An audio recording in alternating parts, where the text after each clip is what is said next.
Você aí que veio para mais esse episódio de Teologia do Corpo Seed by Seed, prepare a sua Bíblia, prepara caneta, papel para você anotar, porque a gente vai começar agora com São João Paulo II, uma verdadeira exegese, ou seja, um estudo aprofundado da Epístola de São Paulo aos Efésios. São João Paulo II, como nós vimos no encontro passado, ele começa a partir de Efésios capítulo 5, do 21 ao 33, mas agora ele vai pegar o contexto geral da Epístola de São Paulo aos Efésios e todas as suas características mais importantes para nos ajudarem a entender melhor, para que a gente possa viver melhor o sacramento do matrimônio.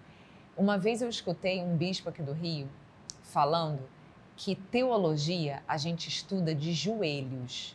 Então não é só estudar de uma forma cognitiva para a gente conhecer, mas é como a palavra de Deus pode fazer eco e me ajudar na minha santificação, no meu estado de vida, em especial se você ou é casado ou está seguindo o caminho da vocação matrimonial, você é namorado, noivo, ou você até que prepara outras pessoas para o sacramento do matrimônio, que trabalha com outros casais, que lutam no dia a dia para manter a santidade do matrimônio. Então, pega aí a sua Bíblia, abre aí na Epístola de São Paulo aos Efésios. Eu já quero começar lendo com vocês e meditando Efésios 1, 3, versículo 3.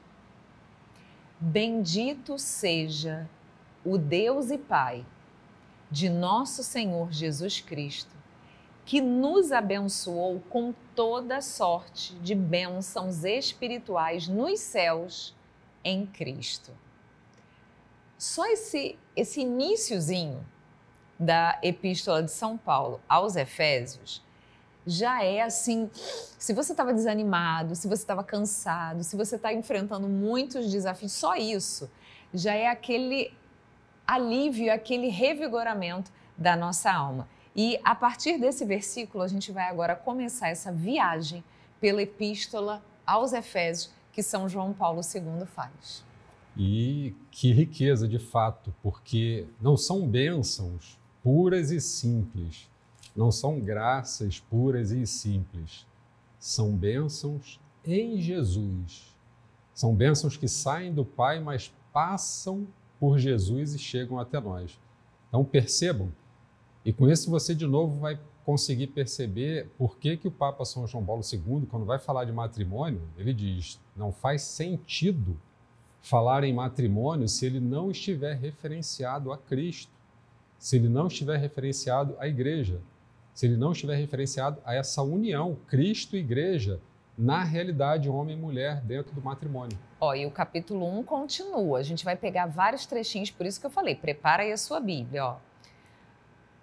Efésios 1, 22 e 23.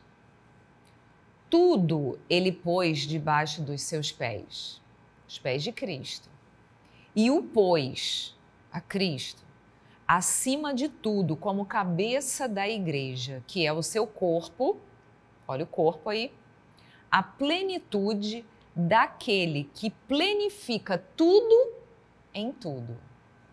Vou ler para vocês mais uma vez. Tudo ele, Deus, pôs debaixo dos seus pés, os pés de Cristo, e o pôs acima de tudo, como cabeça da igreja, que é o seu corpo.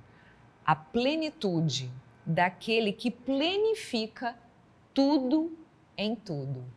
Nossa, é a plenitude da plenificação de tudo debaixo de Jesus. Nada foge, ou seja, todas as realidades desse mundo e do próximo, lá do mundo da eternidade, todas essas realidades têm o seu cumprimento, o seu fim, enfim, tudo é voltado para Cristo. Então, se você que é casado ou está pensando, está discernindo a sua vocação para essa realidade matrimonial, se algum dia você tiver algum problema, se você que já vive a realidade matrimonial tem algum problema no seu matrimônio, no seu casamento, no seu relacionamento, não se esqueça que precisamos referenciar, como o Papa São João Paulo II fez, o nosso matrimônio a Cristo. Porque o matrimônio em si e por si só, afastado e desvinculado de qualquer realidade de Cristo, não subsiste. Tanto que o Papa São João Paulo II, quando coloca a Epístola aos Efésios como a referência para o estudo do quinto ciclo, que vai falar sobre o matrimônio, ele pega ela muito bem selecionada, porque logo no começo ela coloca que é a partir de Cristo que receberemos as bênçãos em Cristo, para vivermos esse plano de salvação, reconhecendo quem é esse Cristo. É o pleno em tudo, é a cabeça de cada um de nós, enquanto corpo, enquanto sua igreja. E um pouco mais à frente, Efésios 4, do 1 ao 2. Exorto-vos, pois, eu, prisioneiro no Senhor, a andardes de modo digno da vocação a que fostes chamados, com toda a humildade e mansidão, com longanimidade, suportando-vos uns aos outros com amor. Vejam só como, mais uma vez, São Paulo aqui não está falando especificamente sobre o matrimônio, mas vejam só como já tem tudo a ver com o sacramento do matrimônio, ou seja, as nossas relações entre nós devem ser santas de uma tal forma que nós sempre busquemos a unidade. E ora, como a unidade é importante e fundamental no matrimônio. E mais um pouquinho à frente, ó, no mesmo capítulo 4, só que agora o versículo 7, diz assim: a cada um, mas a cada um de nós, foi dada a graça pela medida do dom de Cristo. Ou seja, o dom, a doação, o presente que Cristo nos deu. Qual foi o maior presente, o maior dom que Cristo nos deu, senão a sua própria entrega para nos salvar, para nos redimir, a entrega do corpo de Cristo no sacrifício da cruz. Então, a cada um de nós foi dada a graça pela medida de Cristo. Qual é a medida de Cristo? Qual é a medida do dom e do amor de Cristo por nós? É tudo, é a plenitude. Ou seja, a graça a qual nós temos acesso é uma graça que a gente não tem noção. Isso me faz lembrar um pouco quando Nossa Senhora das Graças, é claro, é uma revelação particular, mas quando Nossa Senhora das Graças apareceu a Santa Catarina Labouré, ela viu, né, a religiosa, ela teve a visão que pelas mãos, pelos dedos de Nossa Senhora, saíam raios, vamos dizer assim, claros, mas haviam pedaços escuros. E ela perguntou, por que tem esses pedaços escuros? E Nossa Senhora lhe revelou, são as graças que os homens não pedem. Deus quer dar e ainda nos dá de presente Nossa Senhora para ajudar a dispensar as graças. Ela é dispensadora de graças. Deus quer dar para a gente todas as graças para nos ajudar na nossa santificação e a gente não pede. Quando foi a última vez que você pediu uma graça, por exemplo, para você viver bem o sacramento do matrimônio? Quando foi a última vez que você pediu uma graça para edificar a tua família? Ó, Jesus quer dar tudo e ainda nos dá Maria para nos ajudar e a gente vai desperdiçar isso? Ó, não pode. Não podemos confundir, Nossa Senhora, ela é dispensadora das graças, ela não é desperdiçadora das graças. Ela quer, com certeza por desejo de Deus, mas ela quer ser essa que vai estar próximo a cada um de nós, dispensando, ou seja, deixando totalmente à nossa disposição as graças e não desperdiçando conosco a graça. Só mais um detalhe desse capítulo 4, quarto da Epístola aos Efésios, a gente já chega no capítulo 5º, que é o grande alvo do estudo do matrimônio, mas é interessante que o Papa São João Paulo II fala da realidade da unidade na multiplicidade de dons. Tatiana acabou de falar. vamos receber a graça segundo o dom de Cristo. Ou seja, as graças que nós vamos receber não serão iguais.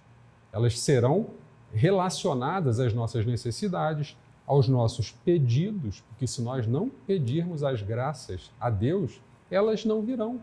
Nossa Senhora, no relato de Nossa Senhora das Graças, fala isso. Olha quanta coisa ela queria e poderia dar para nós, bastaria que nós pedíssemos.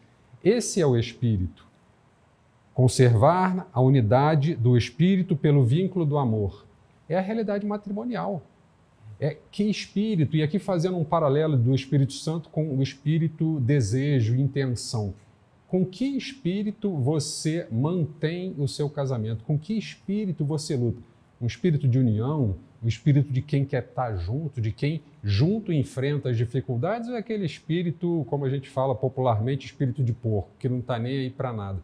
Então percebam, a unidade na multiplicidade de dons e carismas e realidades. A própria realidade marido e mulher é uma realidade muito diferente. Temperamentos, origens, histórias, formas de pensar completamente diferentes. São necessárias essas graças para que essa união em Cristo efetivamente aconteça. Então, é o grande desejo, é o Espírito Santo que quer fazer essa unidade, apesar de tantas diferenças que nós tenhamos, mas que sabemos que é possível pela graça de Deus. Vamos chegar em Efésios 5. Lembra que o Ronaldo já te passou o bizu. Olha, se eu fosse você, eu lia toda a epístola aos Efésios. A gente está trazendo aqui só algumas coisas para você sublinhar. Sabe aquele marca-texto, aquela caneta vermelha para você marcar na sua Bíblia, para ficar mais fácil de você achar depois, quando você estiver em oração, ou num momento muito alegre, ou num momento muito triste que você precisar de força. Então marca aí. E até para que entenda, quando o Papa São João Paulo II fizer referência a alguma passagem do capítulo 5º, que é o foco, ele vai estar ligado ao que já foi dito antes na própria epístola e ao que será dito depois na própria epístola pelo apóstolo Paulo. Claro, todo texto tem um contexto, né? Então, por isso que é importante a gente conhecer o todo. No capítulo 5, vamos começar logo do versículos 1 e 2. Tornai-vos, pois, imitadores de Deus, como filhos amados, e andai em amor, assim como Cristo também vos amou e se entregou por nós a Deus como oferta e sacrifício de odor suave. Nossa, esse pedacinho aqui começa falando, tornai-vos, pois, imitadores de Deus como filhos amados. Quem aqui já teve a experiência de ver uma criança pequena, se você é pai ou mãe, ou então mesmo que você ainda não seja pai ou mãe, mas se você já viu uma criança pequena imitando os mais velhos, como é engraçado. Às vezes a gente vê, por exemplo, a menina que pega o sapato de salto alto ou a roupa da mãe e imita a mãe, ou um filho que imita o pai. Tudo que o pai faz, ele olha e ele quer fazer igual. Existe até uma idade em que a criança, ela basicamente só aprende por imitação. Ela vê alguém fazendo e ela faz. Isso pode ser até um perigo, né? Se você faz besteira e você acha, não está prestando atenção, não está vendo. Nós devemos ser imitadores do nosso verdadeiro pai, não do pai da mentira. Cuidado! Não é à toa que Jesus chamou o diabo de pai da mentira. Não, nós devemos ser imitadores do nosso verdadeiro pai, que é esse Deus que nos ama. Assim como Cristo nos amou, nós também devemos andar no amor. E vejam só que bonito, São Paulo nos recorda mais uma vez o sacrifício de amor. Ele fala de Cristo que se entregou por nós a Deus como oferta e sacrifício de odor suave. Eu não sei se você tem noção, mas talvez você deva lembrar, enfim, antigamente, os sacrifícios de expiação feitos a Deus, o templo era como se fosse um açougue, um matadouro, um abatedouro. As pessoas levavam animais e achavam que, se elas dessem a Deus o sangue dos animais, ou seja, matando um animal, elas estariam fazendo um sacrifício para tentar expiar os seus pecados. Então, a gente pode imaginar o odor que saía de um monte de carcaças de animais mortos amontoadas no templo. Não devia de ser nada agradável. Já a oferta de Cristo, que é o Cordeiro de Deus, que deu o seu sangue para tirar o pecado do mundo, é uma oferta de odor suave. É como se a gente imaginasse um incenso. Uma vez nós compramos um incenso que foi feito com aprovação do convento de Lisieux, de Santa Teresinha, que exalava perfume de rosas. Então você imagina só um sacrifício que sobe a Deus com odor suave, como é o sacrifício de Cristo. Não com o mau cheiro de carcaças de animais mortos que não agradavam a Deus. Foi a forma que o homem encontrou de demonstrar: ó Senhor, como eu estou triste, eu pequei contra vós, e matavam um animal para dizer: olha aqui, ó, estou fazendo aliança de novo com o Senhor, a ponto de matar um animal, veja só que sacrifício que eu faço. Mas era um sacrifício que não cheirava bem às narinas de Deus. Mas o sacrifício de Cristo, sim, é esse sacrifício que tem esse odor suave, que agrada a Deus. E ser esse imitador de Deus, ser esse imitador de Cristo, vai fazer com que a gente entenda uma questão muito importante nesse ponto do nosso estudo. Parafraseando aqui a nossa querida irmã Maria Sara, você precisa anotar. Anota isso porque, de fato, é muito importante. Então, anota aí.